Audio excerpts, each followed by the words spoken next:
Olá pessoal, bem-vindo ao canal Ponto 360, o canal que fala tudo sobre ponto eletrônico, desde a parte de sistemas e a parte de equipamentos.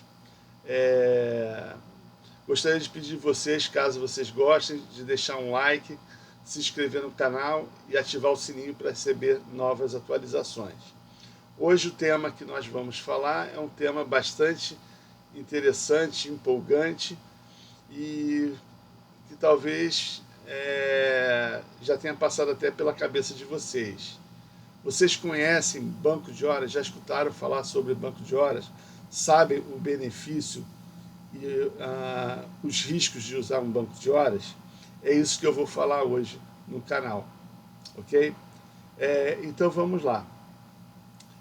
Para falar de banco de horas, eu preciso falar sobre o tamanho da empresa, né? Tem um mito dizendo que só grandes empresas podem usar banco de horas. Isso não é verdade. Pequenas, médias e grandes empresas, todas podem usar banco de horas, né? Obviamente, que caracteriza banco de horas é a sua necessidade sazonal, né? Muitas pessoas, muitas empresas, muitos empresários acham que o banco de horas vem para não pagar hora extra. Obviamente que reduz, beneficia, né? Não pagar a hora extra, porque você vai poder compensar com uma falta ou um atraso do funcionário, mas esse não é o único benefício. Mas tem gente que acha que também não vai ter trabalho, botando no banco de horas, a coisa vai calcular sozinha e não vai precisar mais fazer nada. Eu tenho várias experiências sobre banco de horas, várias empresas, e eu vejo que muitas erram na maneira de implementar e na maneira de gerenciar. Então vamos lá, o que caracteriza para uma empresa poder utilizar banco de horas? Está relacionado efetivamente com o negócio da empresa, a sazonalidade que eu chamo, né? O que é sazonalidade? São períodos de altos e baixos que a empresa vai ter de demanda de horas de trabalho da sua equipe. Obviamente você não vai, até às vezes vai, mas contratar mais gente, né? Porque na alta demanda e na baixa demanda vai demitir. Mas isso é custoso, né? Então, o que acontece? Empresas que têm essa sazonalidade, uma que me vem à cabeça, que é um caso talvez seja emblemático, é uma empresa, por exemplo, é grande, obviamente, mas serve como exemplo, um estaleiro não, desculpa, um porto, né? Tem navios atracando, e que você tem lá 1000 funcionários para descarregar um navio. Só que esse navio, ele tem um dia para chegar, as pessoas chegarem e descarregar o navio, e o navio partir o mais rápido possível. Só que você mobilizar 1000 pessoas, por exemplo, você fala assim, vem amanhã trabalhar porque vamos descarregar o navio. Só que aí o navio, por algum motivo, não atracou, tá certo? E aí aquelas pessoas vieram trabalhar, obviamente. Bateram um ponto lá, estão esperando o navio atracar. Mas por algum motivo, técnico, gerencial, fiscal, enfim, não importa, o navio não atracou. E aquelas pessoas ficaram lá recebendo horas paradas, tá certo? Então, ou até por outro motivo, elas começaram a trabalhar, por exemplo, o navio atracou e elas tiveram que ficar mais horas até terminar o serviço de esvaziamento ou carregamento do navio, tá certo? Só que quando o navio vai embora, elas vão ficar ociosas até um próximo navio, enfim. Então tem altos e baixos no estaleiro. Quando o navio chega, quando o navio vai embora, enfim. Tem uma certa dinâmica no negócio da empresa que requer mais ou menos pessoas trabalhando, né? E que naquela ociosidade você consegue abater as horas do banco, que, por exemplo, a pessoa ficou 2 dias trabalhando direto para descarregar o navio.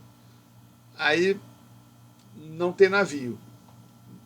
O navio foi embora e tal, só daqui a um dia vai ter o outro navio.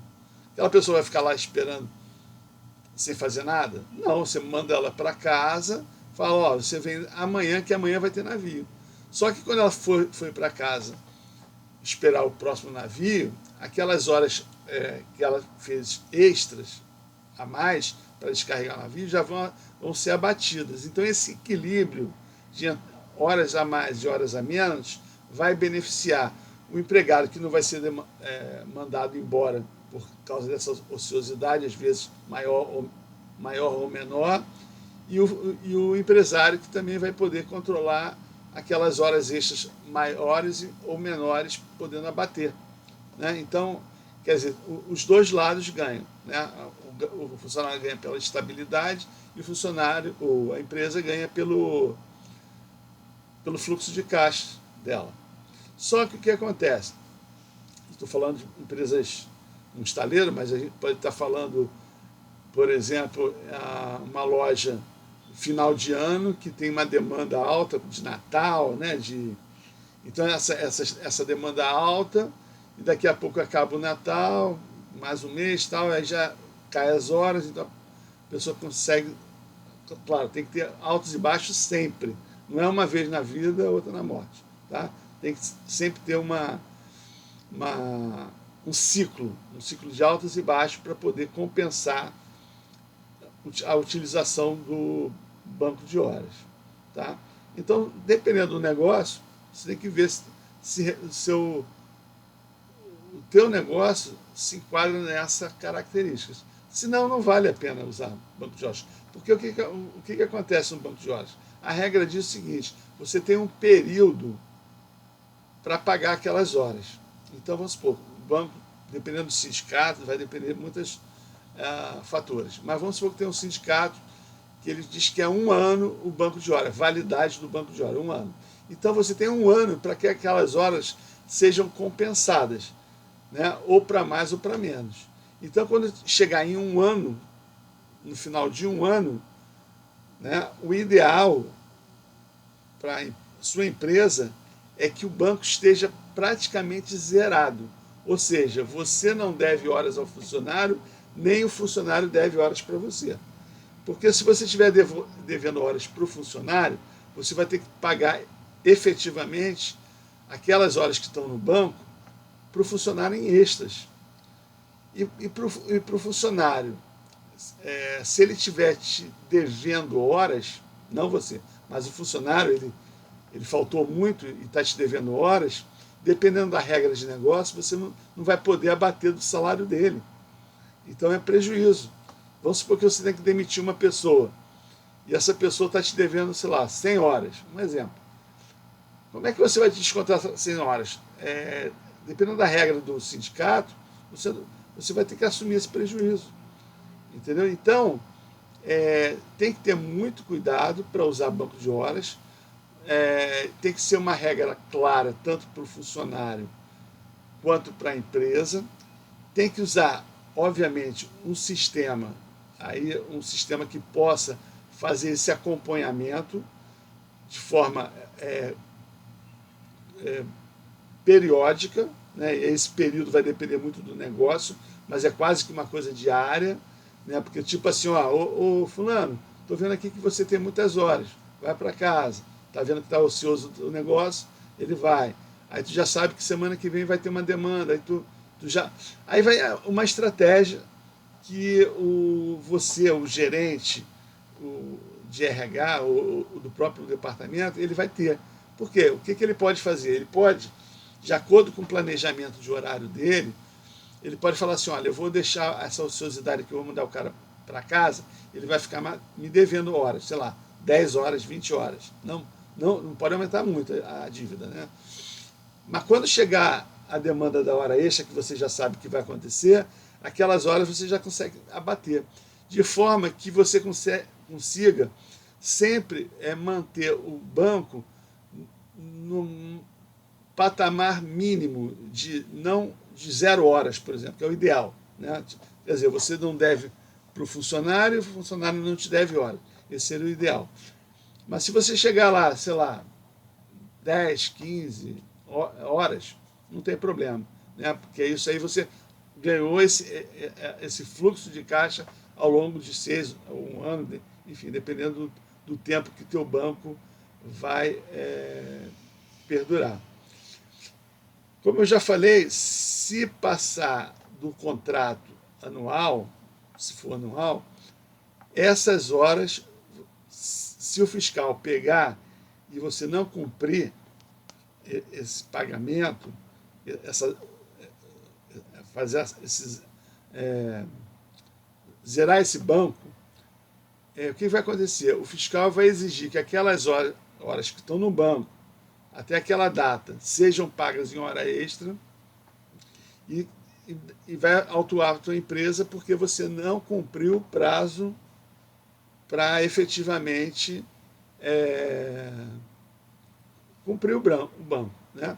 Então são coisas que realmente têm benefícios, mas tem compromissos que você precisa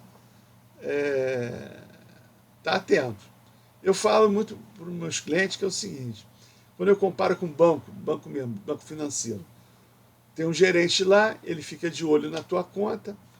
Se você dever, com certeza ele vai te chamar, porque ele está de olho na tua conta. Se ela ficar negativa, o cara já te chama, né? Mas se ela ficar positiva, ele não te chama, ou até te chama para, tipo assim, tem um produto aqui para você comprar e tal. Mas enfim, ele vai estar mais atento para saber se você está devendo, né? Isso num banco financeiro. Agora, quando a gente está falando de banco de horas, tem que ficar 2 vezes atento, porque você não pode ficar devendo muitas horas para um funcionário e você não pode deixar que o funcionário fique te devendo muitas horas. Nos 2 cenários é prejudicial, né? Então é mais importante, tem que ficar mais em cima, tem que gerenciar bem. Agora, se gerenciar bem, ficar dentro das regras, o banco de horas é válido, tá certo? Tem gente que trabalha com banco de horas 1 para 1, ou seja, cada hora trabalhada entra a mais como hora extra, entra no banco como 1 hora, e cada hora que ele falta ou atrasa é abatida de 1 para 1. Tem gente, aí vai depender do sistema também se permite isso, por exemplo, já entra com a extra 50%, ou já entra com 100%. Aí vai depender da tua coisa. O que eu acho mais fácil é de 1 para 1, porque chegou lá, no final do período, tem lá 10 horas, 10 horas e extra, acabou. Tá? Se você botar 50%, 100%, depois você, para pagar, é mais complicado. Quantas horas eram 50, quantas horas eram 100?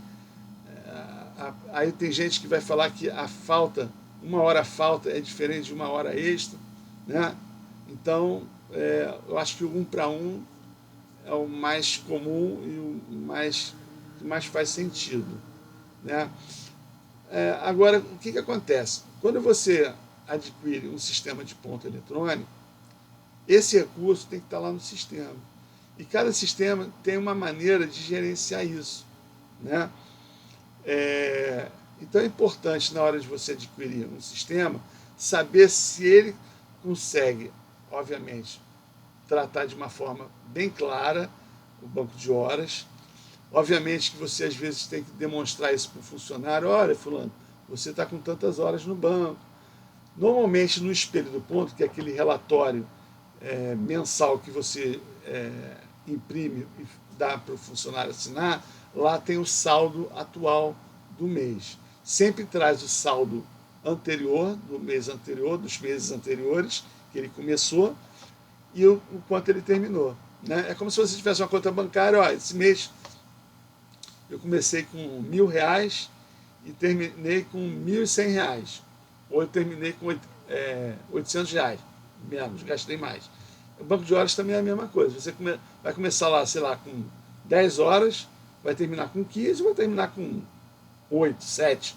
Né? Vai variar, mês a mês. Mas o outro mês... Mas o que importa é que você sabe que aquele saldo você está acompanhando. E o funcionário também sabe o saldo que ele tem. Né? Então isso ajuda muito as empresas a se planejar para um futuro de alta demanda ou de baixa demanda. Tá ok, pessoal? Bem, espero que tenha ajudado vocês nesse vídeo. É um assunto bastante extenso. Caso vocês tenham dúvida, pode entrar em contato comigo, deixar uma mensagem. Se inscrevam no canal. Esse assunto é um assunto bem, vou dizer que polêmico, mas é que existem muitas dúvidas. Caso vocês tenham, pode sentir à vontade, fazer alguma pergunta lá nos comentários. Aceito críticas também, sugestões, e a gente está sempre levando assuntos relevantes sobre ponto eletrônico. Não que isso aqui seja um assunto técnico de sistema, mas é importante, antes de você implementar na sua empresa, até para no momento que for escolher um sistema, você saber quais características ele tem que ter. Né? Tem que ter saldo, relatório de extrato de horas, né? Enfim, um bom acompanhamento. Um sistema bom é aquele que te dê a ferramenta gerencial para você extrair as informações de horas, né? E poder ser o mais claro e objetivo junto dos teus funcionários. Tá ok? Bem, pessoal, obrigado mais uma vez. Até a próxima e até lá.